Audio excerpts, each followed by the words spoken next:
It's a Micah Parsons revenge game, but the key for the Green Bay Packers is getting this offense on track. It's a crossover Thursday. Locked on Packers, Locked on Cowboys. Let's go.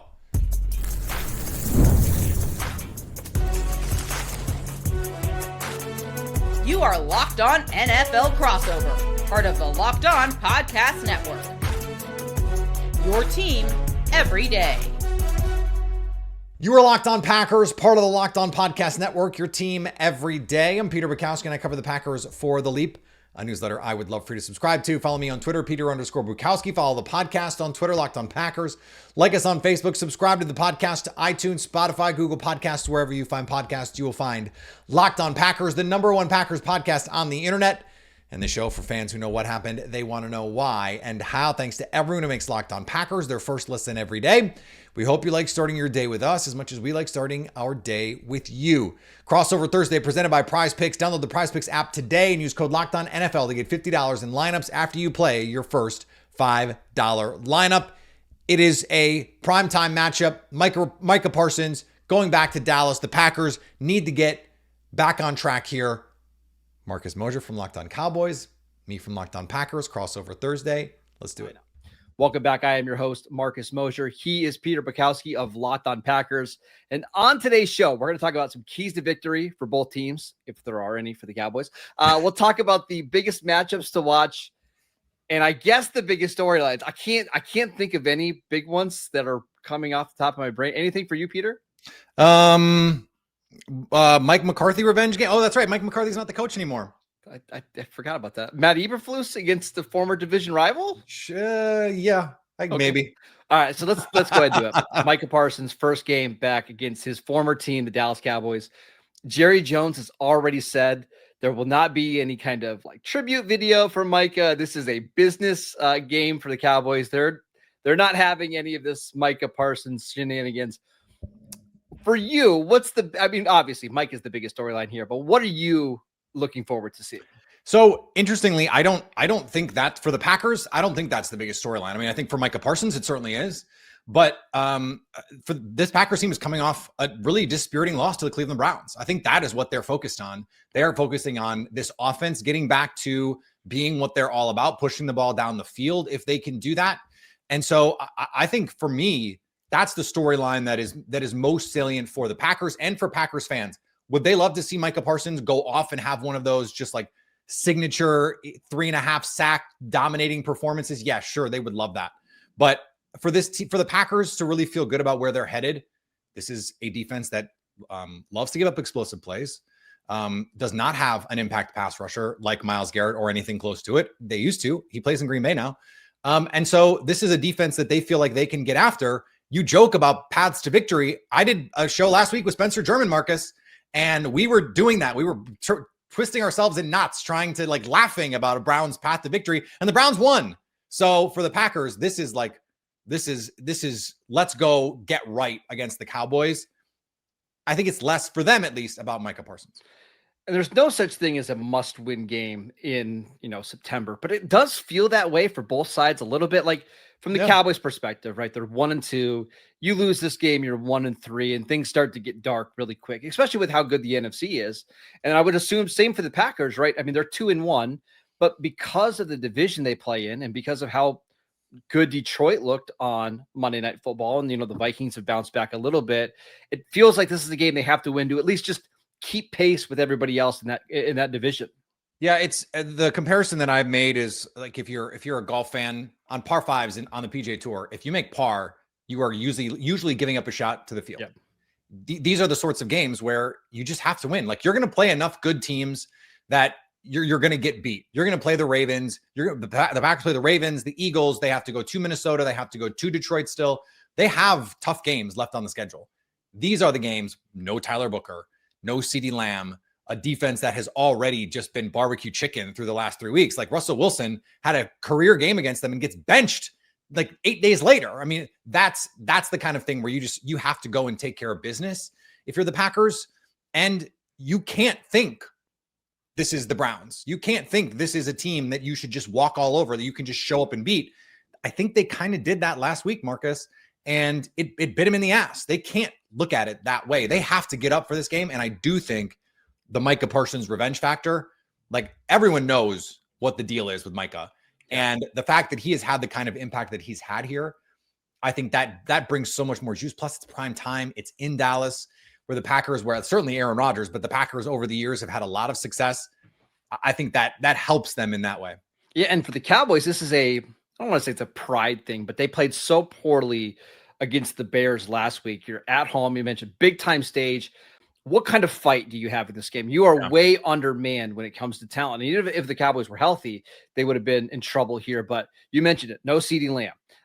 No Jonathan Mingo, who would have been, a guy that could potentially replace CeeDee Lamb in the starting lineup. No Tyler Booker. No Cooper Beebe. So that's 2/5 of your offensive line that are out. The defense has been an issue all year long. I think for Cowboy fans, this is a big game to see what they have in Brian Schottenheimer, because if they come out and lay an egg and there's just no fight and it's clear that things are going in the wrong direction, that's going to be really concerning. But if the Cowboys make this a game, and I'm not saying win, but if they could keep it close to the fourth quarter and you see the effort there and you see them playing above their talent level, I think even in a loss, that could get you excited about the direction of this team long-term.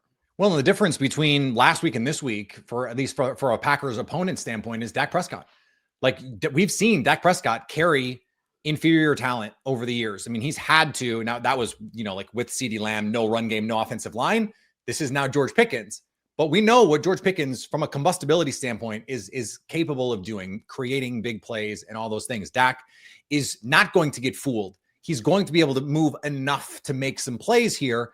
And so if you're the Packers, you have to be, on your P's and Q's, certainly on that side of the ball, understanding like if you get into a shootout, that can go touchdown for touchdown against the defense if the defense is not playing particularly well. Now, the flip side of that, and we'll get into this matchup, I'm sure, later in the show, Marcus, but the Packers have allowed the fewest explosives in terms of passes this year. And so if you're going to have a defense that's going to keep you in a game from that standpoint, like if George Pickens, if he catches 3 40-yard passes, that could be, a huge thing. The Packers don't give up those big explosive plays. And so if they play to their normal defensive standard, that makes it tough. All right, let's take 2 minutes to talk about the Micah thing, because I have no doubt that Micah is going to show up and play at a high level. Like he always gets really juiced up for these games. So I have no doubt that he's going to play well. What I'm really curious to see is how did the Cowboys handle Micah and really just the Packers pass rush overall, because I think they're going to want to try to run the ball so they're not in all these drop back situations. No. And I think Dak's going to want to get rid of the ball quickly. So, you don't have these long developing plays where Parsons can win, but this feels like with the Cowboys offensive line situation, one of those, Micah Parsons, this is why he's worth everything the Packers gave up to get him. Well, and I had Terrence Parsons Jr. on the show earlier in the week, and he was talking about, no video. Micah's going to take that personally. Like after all we did for that team. I mean, Terrence is still a Cowboys fan. He grew up a Cowboys fan. This is hard for him. And look, there was that quote. I thought Adam Schefter did a pretty despicable job of putting context on the quote when he put out like, it's going to be painful to sack Dak, and it makes it seem like he's trying to hurt Dak Prescott. What he said was, if you read the whole quote, is it's going to be painful because he cares about Dak Prescott and that team. And it's a reminder of this fissure that happened between those two teams. Matt LaFleur addressed it on Wednesday, said, I'm not worried about Micah freelancing and trying to do too much because Micah Parsons can just be Micah Parsons and wreck a game. He doesn't have to do anything extra. Now, do I think they're going to move him around and maybe do some special things with him? Yeah, but they were already doing that, Marcus. Like that's already built in here. They're moving him around as a queen on the chessboard type of piece anyway. Head up over the guard, head up double A, mug pressures. They're going to do everything they can to try and mess with an offensive line that has had its problems and is now going to play without their first round pick. And that's nothing new for Dallas. I mean, that's the same way they use Micah Parsons. Right. So there's going to be nothing that they see on Sunday night that's new to them. Like they've seen Parsons wreck practices when you've got a guy over at the tackle chipping him. They've seen him wreck practices, going one-on-one against your center. Yeah. Now I know we got to get to a break, Marcus, but I do have to point out Rashawn Gary leads the NFL in sacks right now. And Lucas Van Ness has double-digit pressures. They're the only team in the league with 4 players who have double-digit pressures. It's not just Micah Parsons. The rest of this defensive front can wreck a game too. Great. I'm so happy for you. Let's talk about some key matchups to watch on Sunday night. We will get to that next.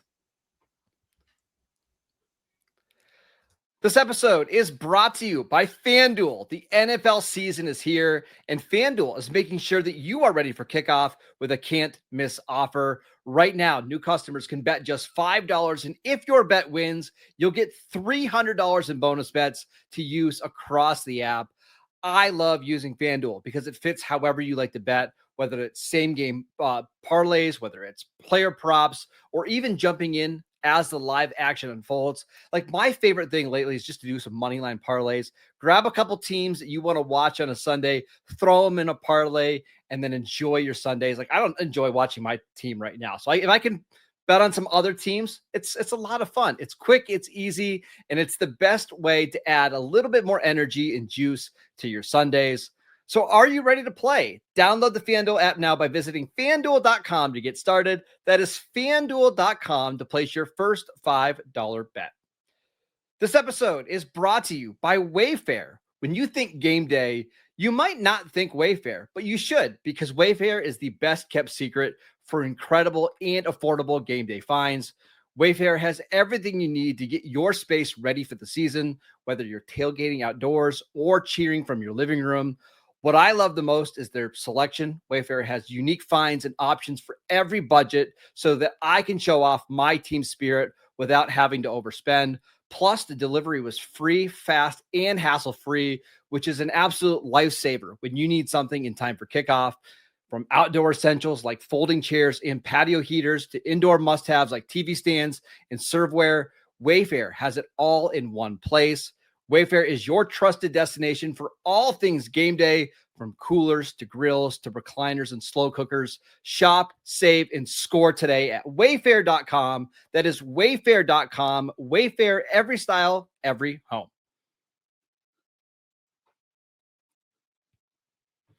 Welcome back to this crossover edition of the Locked On Cowboys and Locked On Packers podcast.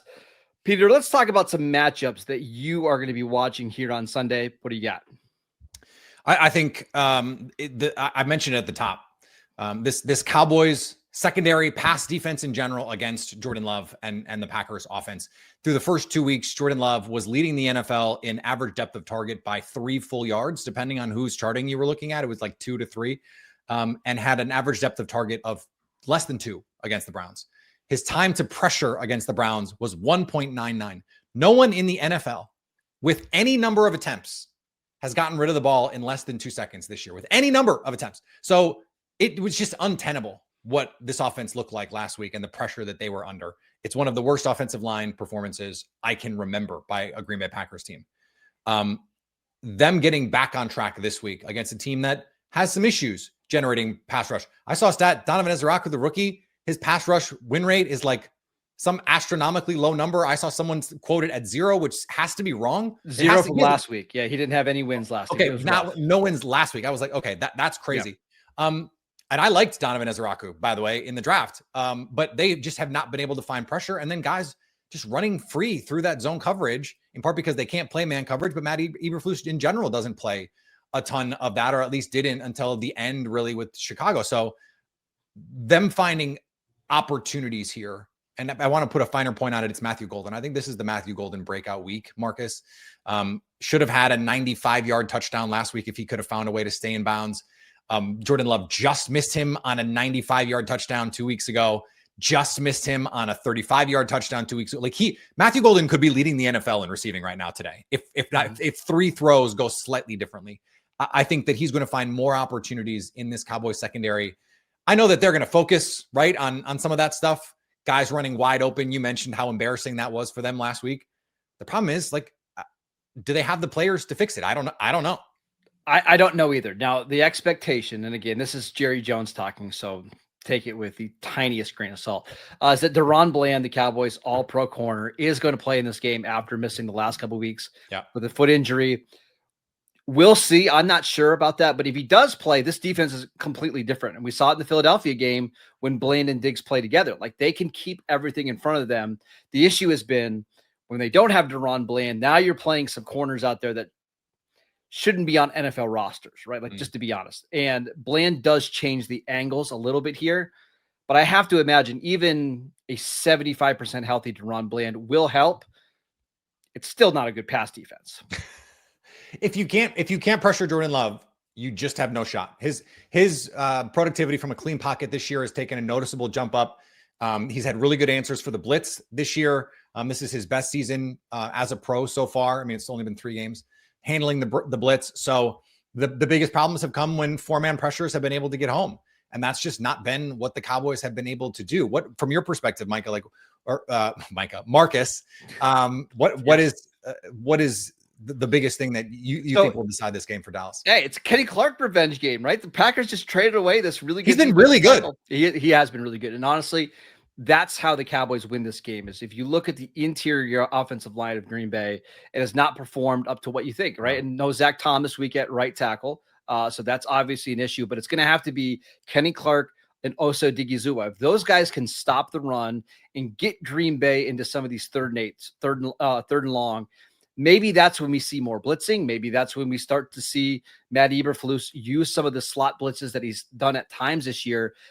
But if the Cowboys want to have any chance, it's those two up front. And we did see last week, like, Cleveland's defensive tackles played really well. Mason Graham had the game of his life against Green Bay last week. Clark and Osa Odighizuwa have to dominate if the Cowboys want to have a chance. It was all about the inability to pick up the stunts, the twists, all of the different games that they were running up front. Now, part of that is the Packers had sent a ton of help toward Myles Garrett. And for my money, way too much. They played scared of Myles Garrett. And I think it affected everything about their play calling. There were a couple times they had an RPO where it's like, I think technically it was a play action pass, not an RPO. And if it had been not a receiver screen, the middle of the field was wide open. And like, those are the opportunities that you have. But they played scared. And so I don't think they will play scared of the Cowboys defense. That's the difference. But you still have to pass off a stunt. You still have to be able to do that. And until the Packers show they can do it, teams are going to keep calling it. And I would say it's not Kenny Clark's forte anymore. He used to be, because his movement skills have, he's now an older player. But that's still, Odighizuwa certainly is capable of doing that, has the agility to do stuff like that, can win with quickness. The Packers have to get that ironed out. We don't even know who's going to play, Marcus. Like, is Aaron Banks going to play left guard? Is it going to be Jordan Morgan? Are they going to, if Anthony Belton is the right tackle, the rookie Anthony Belton, is Jordan Morgan going to rotate in at right guard? Is he going to play left guard? What's the situation there? We don't actually know. And that sets up for some questions given how this offensive line performed last week. One more matchup that I'm keeping an eye on. It's really the Cowboys run game against the Packers run defense. We saw Quinshon Judkins have a lot of success last week, and that's with a statue at quarterback in Joe Flacco, who wasn't going to scare them at all, in a patchwork offensive line. Even without Tyler Booker and even without Cooper Beebe, the Cowboys feel like they can out-physical Green Bay. Now, will they do that? I don't know. Well, I have my doubts. And I think that's sometimes good in theory to talk about on a Thursday and Friday, and then you get to the prime time. We'll see. But the Cowboys have been really good at running the ball this year. And they believe with Brock Hoffman and TJ Bass, the two backups, that they can still run the ball. And I think without Monte Williams, a resurgent season from him. Yeah, he looked awesome. And I think the Cowboys, without CeeDee Lamb, they're going to load up on tight ends. Brevin Spanford is the highest graded run blocking tight end in the league. And they're going to just try to run the ball 25, 30 times, keep the possessions down. You can only do that for so long if your defense is just getting gashed. But I think that's the plan here for Dallas. That's interesting. The Packers do have a top 10 run defense, but they are smaller in the interior than they were with Kenny Clark.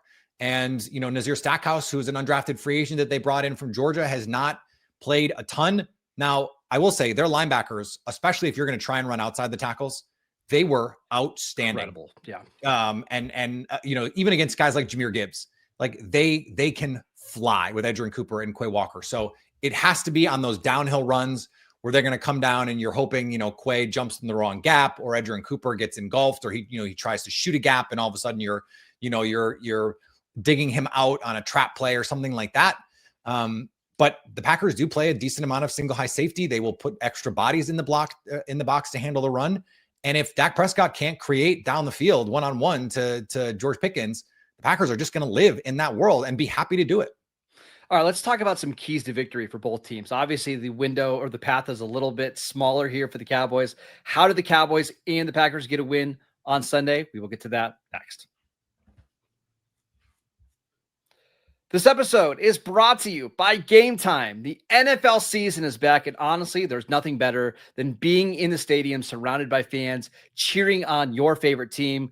But let's be honest, getting tickets can be a pain between login screens and prices jumping at checkout. It's all incredibly frustrating, but that's why I only use Game Time, the app that gives the advantage back to the fans. Game Time is fast, easy, and backed by the Game Time guarantee. You'll always get 100% authentic tickets delivered on time and at the best price. Plus, all fees are included, so the price that you see is the price that you pay. I love that I can see exactly what my view is going to look like in the seats, in the app before you buy. It's one of my favorite features in the Game Time app. So download the Game Time app, create an account, and use promo code LOCKEDONNFL for $20 off your first purchase. Terms apply. Again, that is promo code LOCKEDONNFL for $20 off. Swipe, tap, ticket, go download Game Time today. Welcome back to this crossover edition of the Locked On Packers and Locked On Cowboys podcast. We'd like to thank you for making us your first listen of the day.